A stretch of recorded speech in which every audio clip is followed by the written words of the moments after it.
Fala galera, beleza?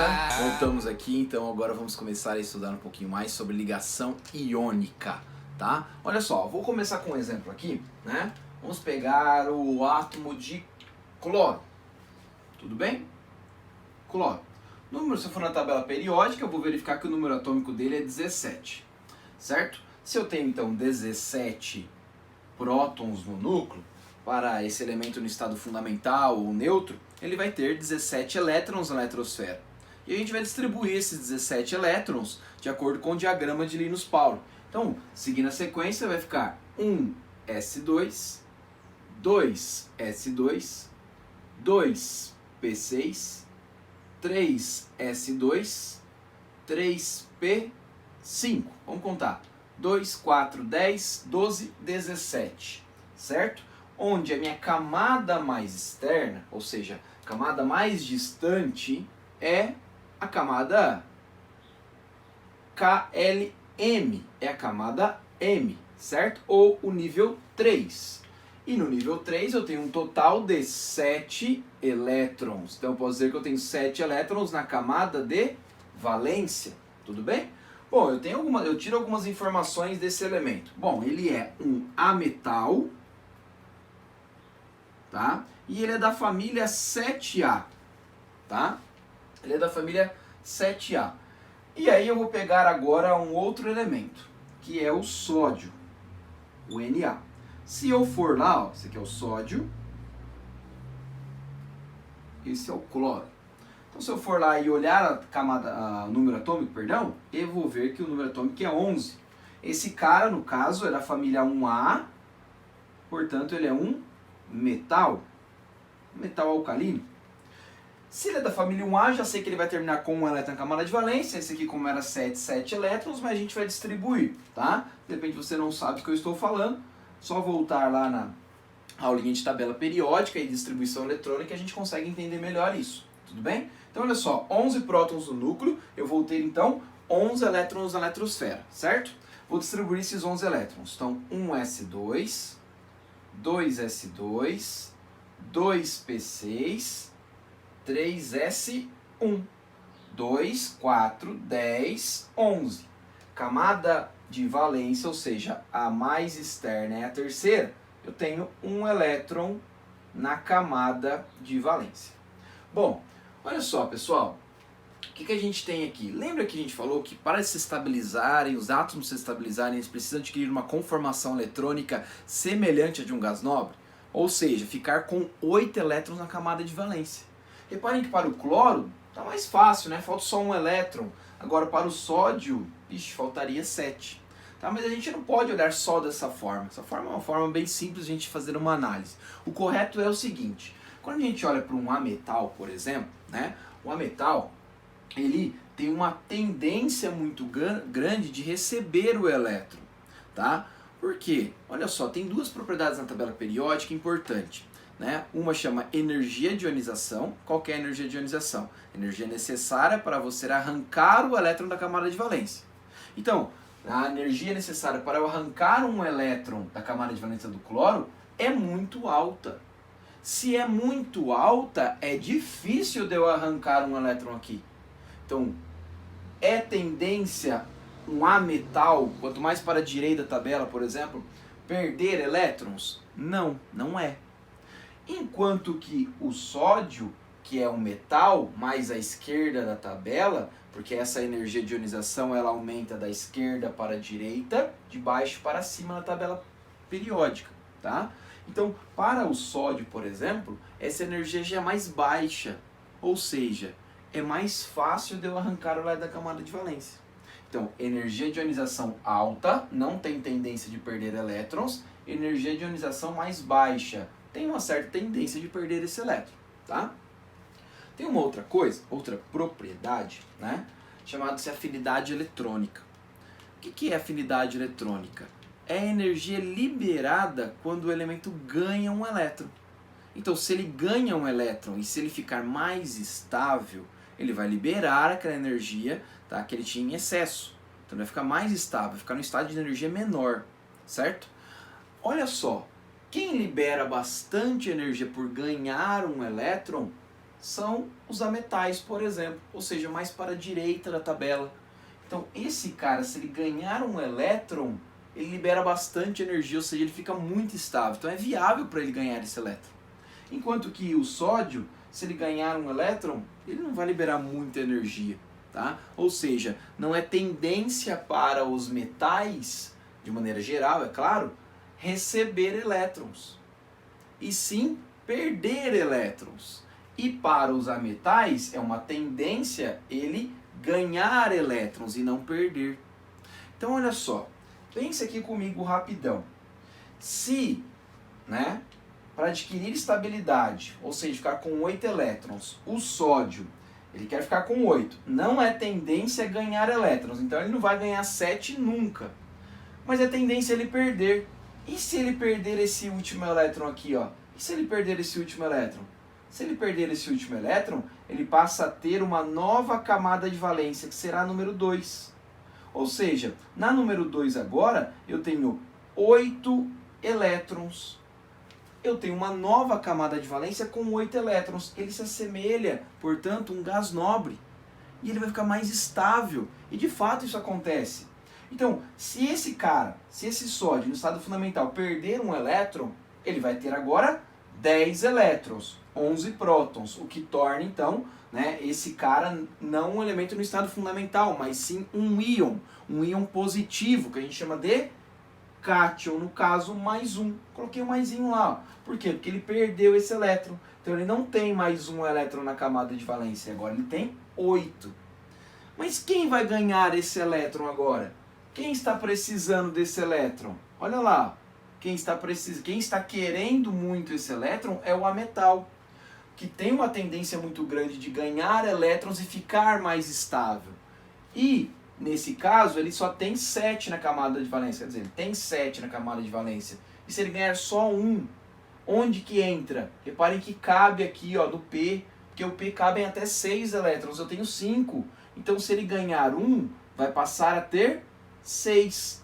3s2, 3p, 6. Passa a ter agora 8 elétrons na camada de valência.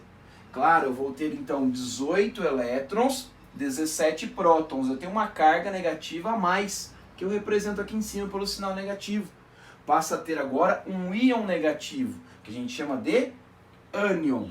Então a gente passa a ter um ânion, íon negativo, e aqui no caso um cátion. Reparem que agora eu tenho então o Na+ e um Cl-. No caso, um cátion e um ânion. Eles irão se atrair. Ocorre aqui uma atração eletrostática. Uma atração eletrostática de cargas opostas, formando então agora o composto iônico NaCl.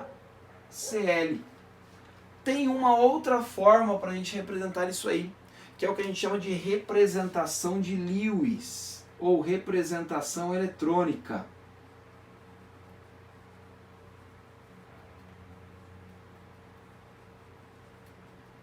Como é que é isso, pessoal? Eu vou colocar, tá, apenas o símbolo do meu elemento, por exemplo aqui, ó, Na, tá? E em volta do símbolo do elemento eu coloco apenas os elétrons da camada de valência. Vamos voltar desde o início. Quantos elétrons eu tinha?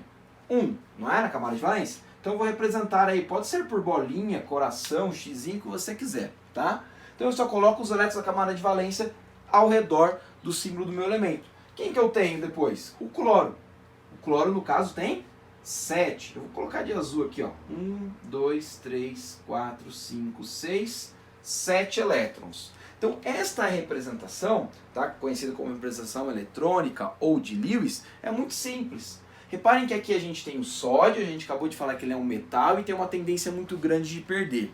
E se ele perder o último elétron, ele passa a ter 8 no anterior. Então, é isso que vai acontecer. Esse elétron aqui, ó, do sódio, vai sair e vai para quem? Para quem quer ganhar. No caso, o cloro, que é um ametal e tem uma tendência muito grande de ganhar. Se o sódio perde o seu elétron, ele passa a ter agora uma carga positiva, no caso mais 1, enquanto que o cloro passa a ter uma carga negativa, menos 1. Temos aqui, portanto, um cátion e aqui um ânion. Esses íons se atraem e formam o composto NaCl, meu composto iônico. Pessoal, um detalhe.